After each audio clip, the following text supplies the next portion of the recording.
नमस्कार।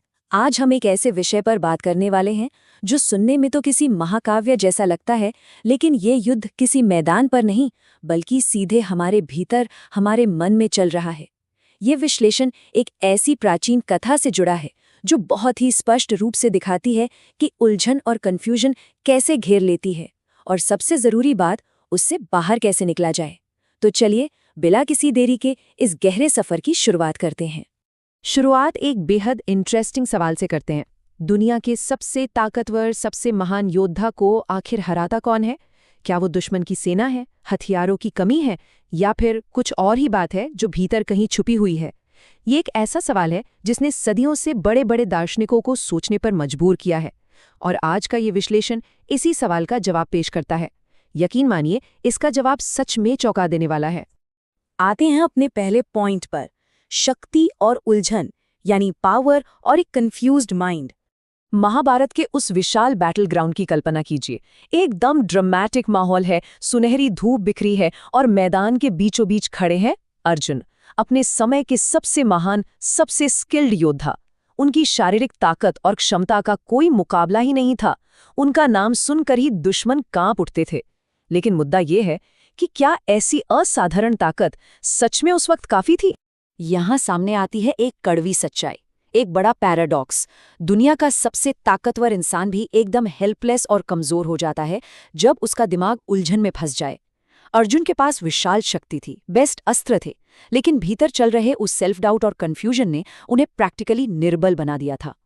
और सच्ची बात तो ये है कि ये सिर्फ एक प्राचीन योद्धा की कहानी नहीं है। जब दिमाग में क्लैरिटी नहीं होती ना, तो हमारी और आपकी सारी क्षमताएं भी बस धरी की धरी रह जाती हैं। तो आखिर इस घने अंधेरे और कन्फ्यूजन से निकलने का रास्ता क्या है? बढ़ते हैं दूसरे हिस्से की तरफ, डर से बड़ा कर्तव्य। जब अर्जुन पूरी तरह से उलझन में घिरे थे, ठीक उसी पल भगवान कृष्ण ने एक सीधा पर बेहद प्रोफाउंड संदेश दिया। तुम्हारा कर्तव्य तुम्हारे डर से बड़ा है। ये कोई आम एडवाइस नहीं थी, ये एक ऐसी एंकरिंग फोर्स थी जिसने अर्जुन को वापस उनके अस्तित्व और उनके मेन पर्पस से जोड़ दिया। उन्होंने समझाया कि जब दिमाग डर और आशंका का शिकार हो, तो सिर्फ और सिर्फ आपका कर्तव्य ही वो एकमात्र रास्ता है जो आपको इस अंधेरे से बाहर निकाल सकता है। इन चंद शब्दों ने उस भीतरी युद्ध की दिशा ही बदल कर रख दी। और इस ज्ञान के मिलने के ठीक बाद क्या हुआ, देखते हैं तीसरे हिस्से में, अजेय यानी अनस्टॉपेबल बनना। ये एक जबरदस्त आंतरिक बदलाव था जो 3 क्लियर स्टेप्स में हुआ। पहला, अपने कर्तव्य को सुनना और समझना। दूसरा, अपने उलझे हुए मन पर नियंत्रण पाना। और तीसरा, पूरी तरह से अजेय बन जाना। देखिए, जिस पल मन पर कंट्रोल वापस आया और ड्यूटी को डर से ऊपर रखा गया, सारी शक्ति फौरन वापस लौट आई। वो फिजिकल और मेंटल पावर कभी कहीं गायब नहीं हुई थी, बस उस पर उलझन का भारी पर्दा पड़ गया था।